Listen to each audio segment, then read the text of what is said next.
5 minutes, Claire Frost called out, frantically tucking stray blonde curls back into her hastily crafted-up dough while checking the oven timer. She hadn't expected to be this nervous about attending a dinner party, especially one hosted by her best friend Mia, but something about tonight felt different important, somehow. The cranberry dress she'd chosen hugged her curves in all the right places, a fact she tried to ignore as she slipped on her favorite pair of modest heels. Claire was practical, always had been.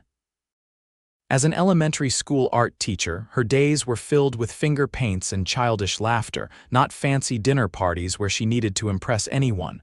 Her phone buzzed with a text from Mia. "Don't you dare be late. I have someone I want you to meet," Claire groaned. Another setup. Mia had been trying to match her with eligible bachelors since Claire's breakup with Eric 8 months ago. None of them had clicked. She wasn't opposed to dating again, but the parade of Mia's husband's colleagues, mostly loud, overconfident finance types, had left her wanting. "No promises," Claire texted back with a laughing emoji, grabbing her homemade tiramisu and heading out the door. 20 minutes later, Claire stood outside Mia's elegant brownstone in the heart of the city. Despite teaching at an elite private school, Claire could never afford such a place on her salary. Mia had married well. Her husband Ryan was a successful restaurant owner with 3 upscale establishments across the city. "You made it," Mia exclaimed, pulling the door open before Claire could knock. Her raven-haired friend looked stunning as always in a simple black dress that probably cost more than Claire's monthly rent. "And I brought dessert," Claire said, lifting the container. "You're an angel. Come in, everyone's already here." Claire followed Mia through the elegant foyer into the dining room, where 5 people were engaged in animated conversation around a beautifully set table. "Claire," Ryan came over to give her a warm hug. "So glad you could make it." "As if I'd miss Mia's famous spring lamb," Claire replied, returning his embrace. "Let me introduce everyone," Mia said, guiding Claire to the table. "You know Jen and Paul, of course." Claire nodded at the couple she'd met several times before. "And this," Mia continued, gesturing to a man sitting quietly at the far end of the table, "is Lucas Harrington. He's new to the city, an old friend of Ryan's from college." Claire's eyes met his, and her practiced social smile faltered slightly. Lucas Harrington was not what she had expected. Unlike the boisterous men Mia typically invited, Lucas had an understated presence. He wore a simple charcoal sweater that complemented his broad shoulders, and his dark hair was neatly styled but not overly fussy. But it was his eyes, a penetrating blue-gray, that reminded Claire of the ocean during a storm, that caught her attention. "It's nice to meet you," Lucas said, standing and extending his hand. His voice was deep, with a slight raspiness that sent an unexpected tingle down Claire's spine. "Likewise," Claire managed, taking his hand briefly. His grip was warm and firm. "Claire teaches art at Westwood Academy," Mia offered, giving Claire a not-so-subtle wink. "That sounds fulfilling," Lucas replied, and unlike most people who made similar comments, he sounded genuinely interested. "It is," Claire agreed as she took the seat Mia indicated directly across from Lucas. "Though it often means coming home covered in various artistic mediums." A slight smile tugged at Lucas's mouth. "I imagine that makes for interesting dry cleaning conversations," Claire laughed. "You have no idea. My dry cleaner knows me as the glitter lady now." Dinner progressed pleasantly, with Ryan serving course after delicious course. Claire noticed that while everyone else talked about their jobs, vacations, and recent purchases, Lucas remained relatively quiet, offering thoughtful comments but never steering the conversation toward himself. "So, Lucas," Claire finally asked during the main course, curiosity getting the better of her, "what brought you to the city?" Lucas took a sip of his wine before answering. "A change of scenery. I've been running my business remotely for a while, and Ryan has been talking up the city for years." "What kind of business?" Claire pressed gently. "Real estate development primarily," he answered. "Though I've diversified into other ventures over the years." Lucas is being modest, Ryan interjected. He restored historic buildings when everyone else was tearing them down. Now he's known for the most sustainable, community-focused developments in the country. That's impressive, Claire said, genuinely intrigued. She'd expected another finance bro, not someone who seemed to care about preservation and community. Lucas looked slightly uncomfortable with the praise. "I've been fortunate," he said simply. "But I'd rather hear more about your art teaching. What age group do you work with?" Claire couldn't help but notice how quickly he redirected the conversation away from himself. As she described her students and their projects, she was surprised by Lucas's insightful questions. Most men she dated had treated her career as charming but inconsequential. After dinner, while Mia and Jen cleared plates, Claire found herself alone with Lucas on the balcony. The night air was crisp, with the first hints of spring softening the winter chill. "You didn't mention if you have any background in art," Claire said, leaning against the railing. Lucas gazed out at the city lights. "I studied architecture briefly before switching to business. I've always appreciated the relationship between form and function." He turned to face her. "What about you? Do you create your own art, or is teaching your primary focus?" "Both," Claire admitted. "I have a small studio in my apartment, watercolors mostly. Nothing gallery-worthy, but it keeps me sane." "I'd like to see your work sometime," Lucas said, and something in his tone made Claire believe he actually meant it. Before she could respond, Mia called them in for dessert. As everyone praised Claire's tiramisu, she couldn't help noticing how Lucas's eyes kept finding hers across the table. At the end of the evening, as coats were gathered and goodbyes exchanged, Lucas approached Claire. "It was a pleasure meeting you," he said, his voice lower and more intimate than it had been during dinner. "You too," Claire replied, suddenly aware of how close he was standing. "I was wondering," Lucas began, uncharacteristically hesitant, "if you might want to get coffee sometime." "I'm still learning my way around the city." Claire felt a flutter of unexpected excitement. "I'd like that." They exchanged numbers, and as Claire left the brownstone, she couldn't help the smile that spread across her face. For once, one of Mia's setups had potential. 3 days later, Claire sat at a small table in Beautiful Morning, a cozy cafe she'd recommended for their coffee date.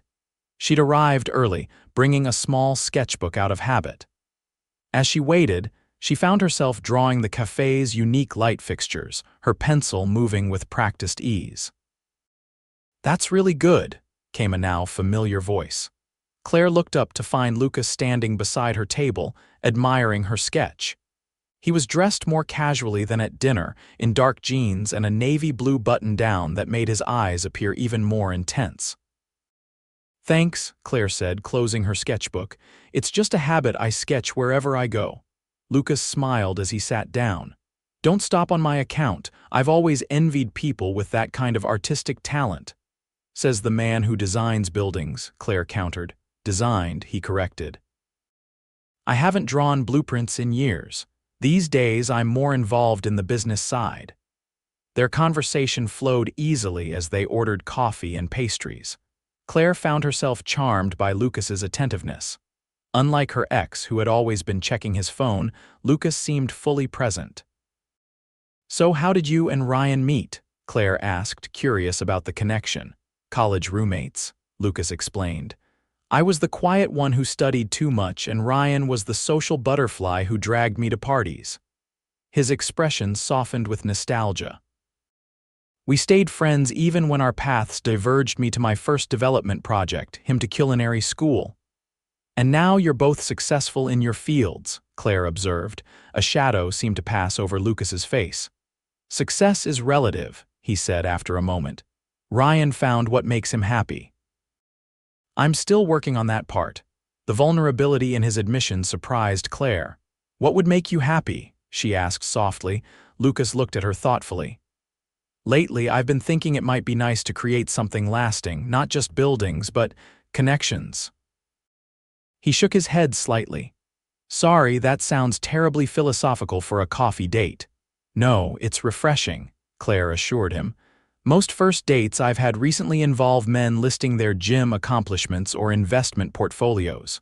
Lucas laughed, the sound rich and genuine.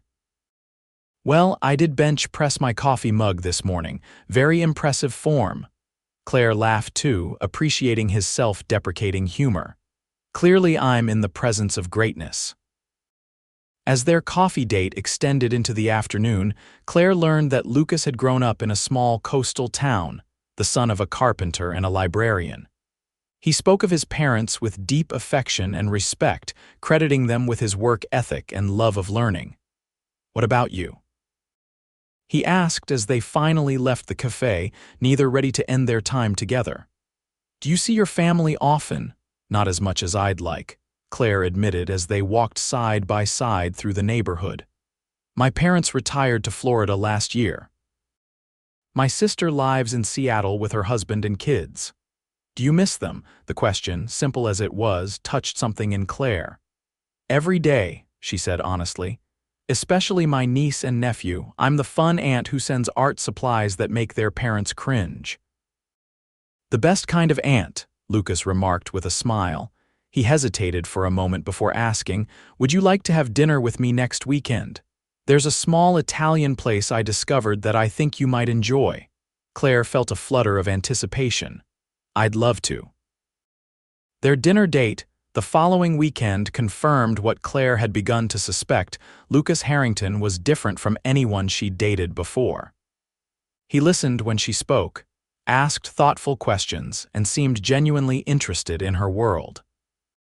The Italian restaurant he'd chosen was a tiny, family-owned establishment tucked away on a side street. With only 12 tables and walls covered in old family photographs, it felt intimate without trying too hard. "How did you find this place?" Claire asked as they shared a bottle of excellent Chianti. "It's not exactly on the tourist maps. I make it a point to explore neighborhoods on foot when I'm considering a development," Lucas explained. "You discover the heart of a community that weigh the small businesses that give an area its character." "Is that what your company focuses on, preserving character?" Lucas nodded. "That's the goal. Too many developers come in, tear down historical buildings, and replace them with cookie-cutter structures that could be anywhere. I believe in honoring what makes each place unique." "That's admirable," Claire said sincerely, "though I imagine it's not always the most profitable approach." "It's profitable enough," Lucas replied with a slight shrug. "And I sleep better knowing I'm not erasing history for a few extra dollars." As they worked their way through authentic pasta dishes and shared a tiramisu that Claire declared was even better than hers, she found herself increasingly drawn to Lucas's quiet confidence and ethical approach to business. "You know," she said as they lingered over espresso, "you're not what I expected when Mia said she wanted me to meet someone." Lucas raised an eyebrow. "Oh, what were you expecting, based on her previous setups? Someone louder, more showy." Claire hesitated before adding, "You're more substantial." The compliment seemed to touch him. "And you're refreshingly genuine, Claire. I've dated women who were more interested in what I could provide than who I am." Claire tilted her head, curious. "What do you mean?" Lucas looked momentarily uncomfortable. "My business has been successful. Some people find that attractive in itself." "Ah," Claire nodded, understanding dawning. "Well, as a teacher, I can assure you I'm not in it for the money. My idea of luxury is splurging on professional-grade watercolors instead of student quality." Lucas laughed, the tension broken. "I'd still like to see your artwork sometime." "Maybe you will," Claire replied with a smile. Over the next few weeks, Claire and Lucas fell into an easy rhythm of dates that ranged from gallery openings to simple walks in the park. Claire found herself increasingly captivated by the contrast between Lucas's professional accomplishments and his personal modesty. He drove a sensible luxury car rather than a flashy sports model, lived in a beautiful but not ostentatious apartment, and seemed genuinely uncomfortable when attention focused on his wealth. One rainy Sunday afternoon, about a month into their relationship, Lucas finally visited Claire's apartment.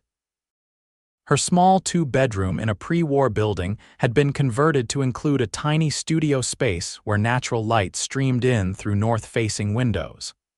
"This is where the magic happens," Claire said, feeling suddenly shy as she showed Lucas her workspace.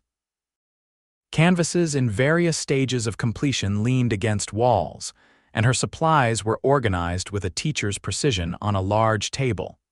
Lucas moved slowly around the space, taking in her work with careful attention. "These are beautiful, Claire," he said, stopping in front of a series of watercolor landscapes. "You have a remarkable way with light." "Thank you," she said, watching his face as he studied her paintings. "They're just a hobby."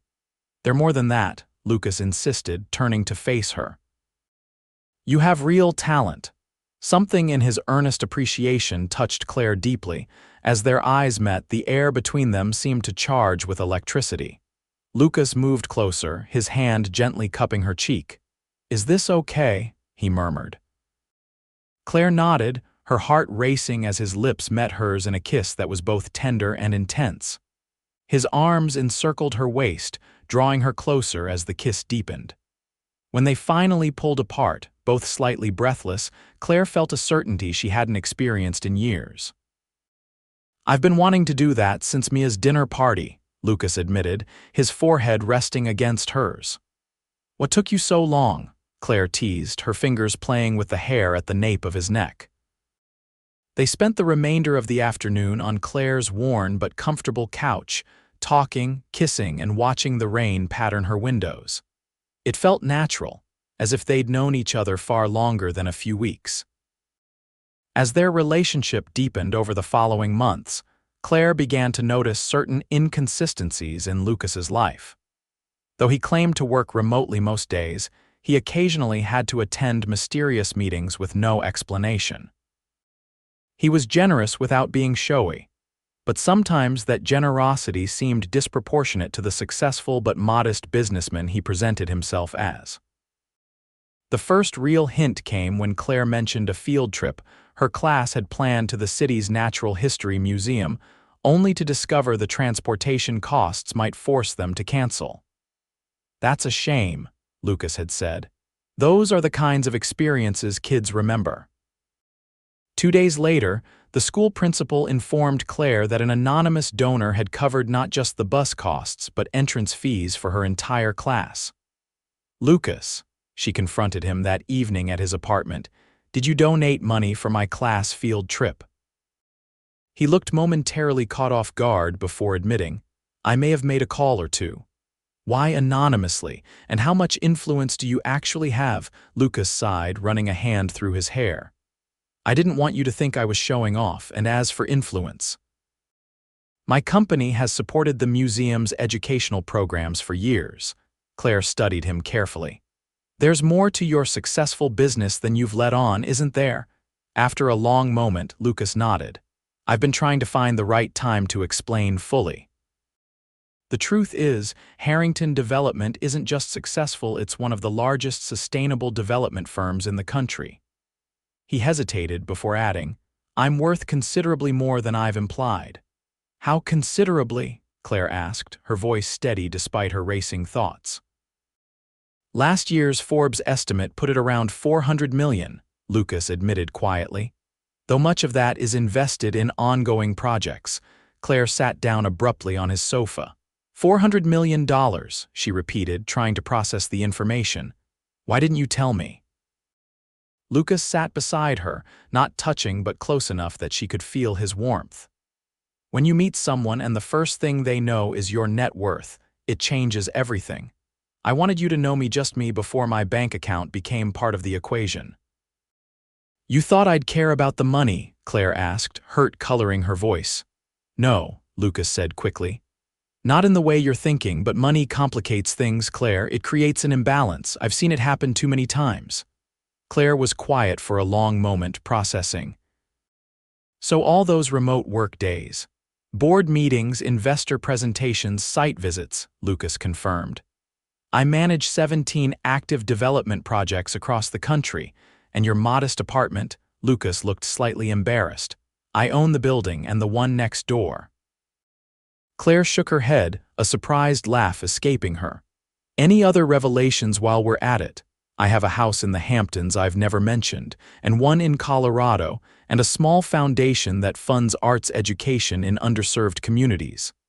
He took her hand tentatively. I was planning to tell you about that last one soon. I thought you might want to be involved. Claire stared at their joined hands, trying to reconcile the Lucas she knew with this new information. I feel like I should be angry that you kept this from me, but I understand why you did it. You do, relief washed over his features.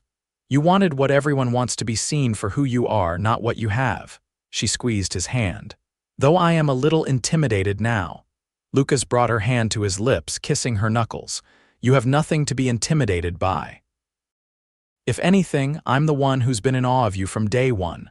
Me, Claire laughed incredulously. I'm just a teacher with paint under her fingernails.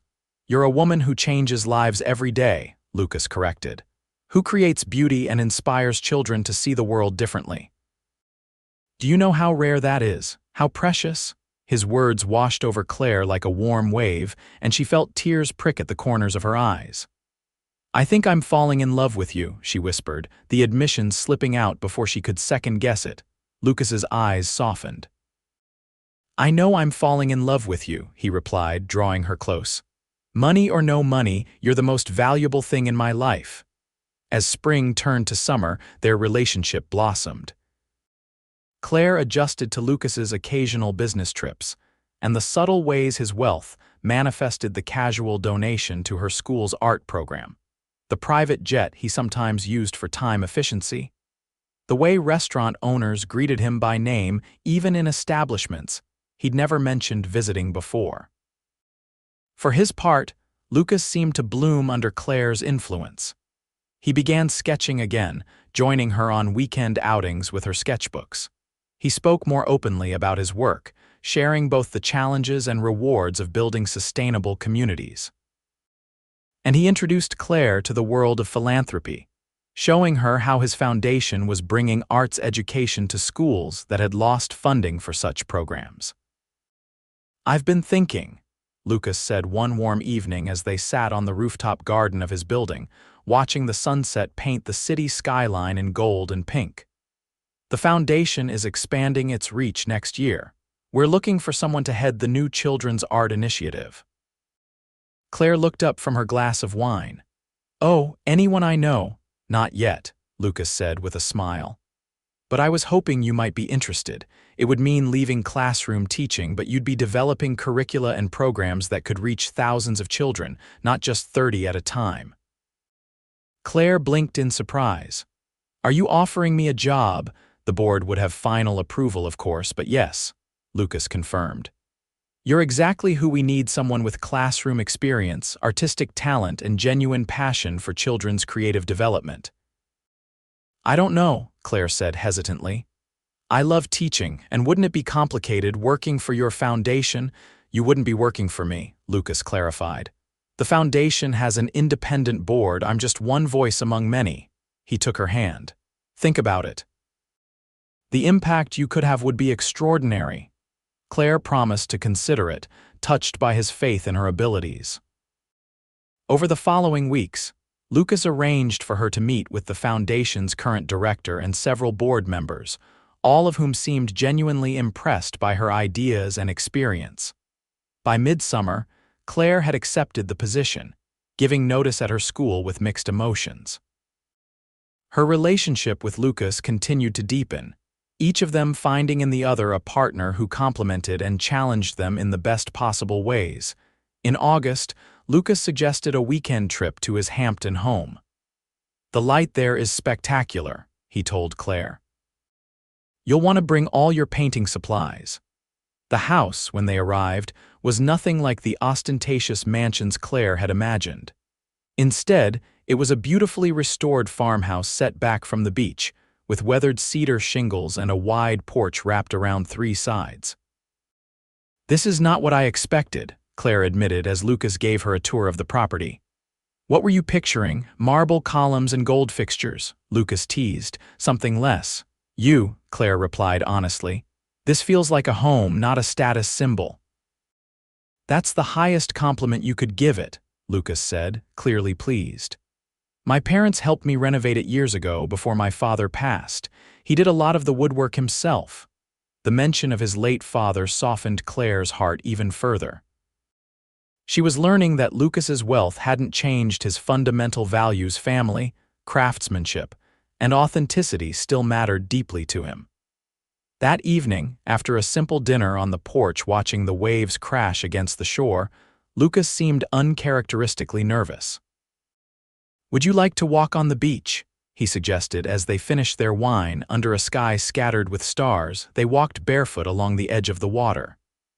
The air was warm, tinged with salt and the scent of night-blooming flowers from nearby dunes. "Claire," Lucas said, stopping suddenly and turning to face her. "These past months with you have been the happiest of my life." Claire's heart began to race as Lucas took both her hands in his. "Before I met you, I had success but not fulfillment. I built buildings but not a life." His voice was steady but filled with emotion. "You've shown me what truly matters." To Claire's surprise, Lucas knelt on the sand before her, still holding her hands. "I know it hasn't been that long, but I've never been more certain of anything." From his pocket, he produced a small velvet box. "Claire Frost, will you marry me?" The ring inside the box was stunning but tasteful, a vintage emerald-cut diamond set in platinum, with smaller sapphires that reminded Claire of Lucas's eyes. "It was my grandmother's," Lucas explained. "If you'd prefer something more modern, it's perfect," Claire interrupted, tears of joy streaming down her face. "And yes, I'll marry you." Lucas slipped the ring onto her finger before standing and pulling her into a kiss that conveyed all the love, passion, and promise of their future together. "I can't believe we met at a dinner party just a few months ago," Claire murmured against his lips. "Did you know then?" "Not consciously," Lucas admitted. "But something happened when you walked into that room. I'd been talking to Ryan and Mia's other friends all evening, and suddenly, there you were, this beautiful, authentic woman who seemed completely unimpressed by anything superficial. When you started talking about your students, your whole face lit up with such genuine passion." He traced her cheek with gentle fingers. "I think I started falling right then. And I thought you were just the quiet guest who didn't quite fit with the rest of the party," Claire said with a small laugh. "I'm glad you gave that quiet guest a chance," Lucas replied, his arms tightening around her waist. "Best decision I ever made," Claire whispered before kissing him again under the vast starry sky. They were married the following spring, in a ceremony that perfectly balanced Lucas's resources with Claire's artistic sensibilities. The venue was a restored historic greenhouse filled with blooming flowers and twinkling lights, with only their closest friends and family in attendance. Mia, serving as maid of honor, couldn't resist reminding everyone during her toast that she had orchestrated their first meeting. "When I invited Claire to dinner that night, I had a feeling," she said, raising her glass.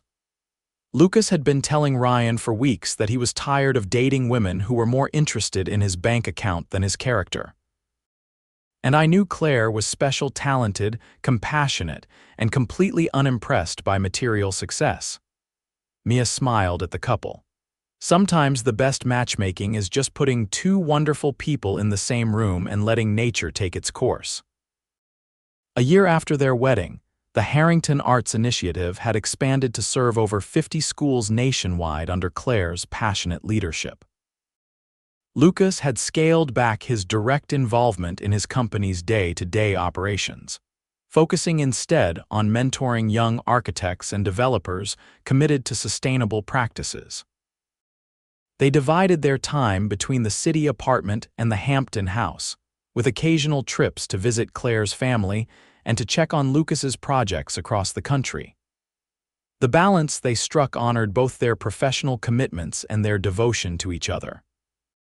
On their first anniversary, Lucas surprised Claire with a studio, a light-filled space in a historic building his company had restored, where she could paint and develop curricula for the foundation.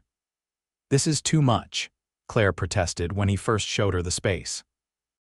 "It's just a room with good light," Lucas said with a smile.